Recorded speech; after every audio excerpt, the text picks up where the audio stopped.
पूर्वतन मंत्री तथा वर्तमानर भंडारीपोखरी विधायक प्रफुल्ल सामल घरे ईडी रेड करिछि।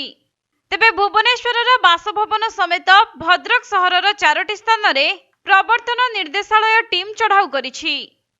एथिसहित बरपदा इंजीनियरिंग कॉलेजर पूर्वतन अध्यक्षक घरे मध्य रेड होइथिबा सूचना रहिछि।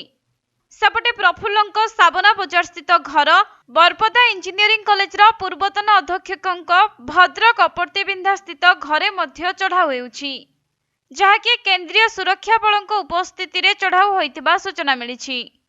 तेबे प्रफुल्ल सामल मंत्री थिबा समय रे तांको नाँ रे जमी जालियाती अभियोग होइथिला, आउ ताहार खलताड़ करुछि एबे ईडी।